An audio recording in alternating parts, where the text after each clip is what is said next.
কেউ যদি বলে আমি মরবো না, আমি মাটির ভিতরে ঢুকে যাবো, আমি জলের নিচে ঢুকে যাবো, আমি মরবো না, এটা বলে চলবে না, সবাইকে একদিন মরতে হবে। এক সাহাবাকে একটি লোক স্বপ্ন দেখাচ্ছে, অমুক জায়গায় 1 কোটি টাকা আছে, তুমি পারলে সেটা আমরা নিয়ে যেতে পারো। সে আবার আল্লাহকে ভয় ছিল, আল্লাহকে বিশ্বাস ছিল, সে জিজ্ঞাসা করলো ভাই এটা হারাম না হালাল? সে লোকটি বলে টাকাটা সম্পূর্ণ হারাম।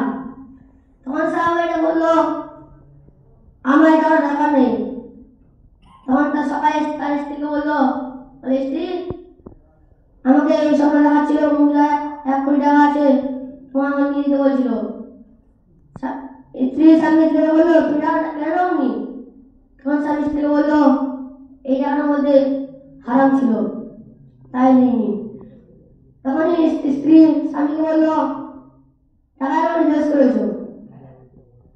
তারপরে আবার সে তাহলে 50 লক্ষ টাকা কাজ বললো, সেটা বলে তোমাদের মধ্যে কি হারাম আছে? হ্যাঁ মধ্যে হারাম আছে, হ্যাঁ এটা আমার দরকার নেই।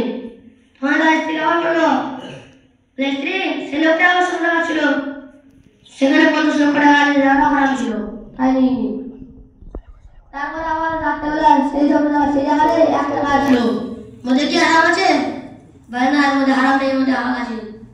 তখন সকালে সেই সাবাড়ি গেল সেই জায়গাতে গিয়ে দেখলো মাটি করে দেখলো 1 টাকা সত্যি ছিল।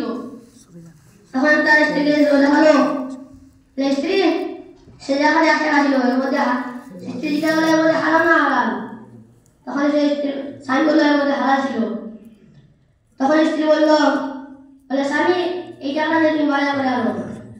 তখন স্বামী বাজারে গেল, বাজারে গেল এক জায়গায় প্রচুর ভিড়। সেই ভিড়ের মধ্যে গেল সাহেব দেখলো একটা বুড়ো মাছ কেউ কিনতে পারছে না। সে একটি লোক সাহেবকে বললো হুজুর এই মাছটা প্রচুর দাম, কেউ কিনতে পারছে না। সে দাম জিজ্ঞাসা করলো, সে দাম বললো 50 পয়সা।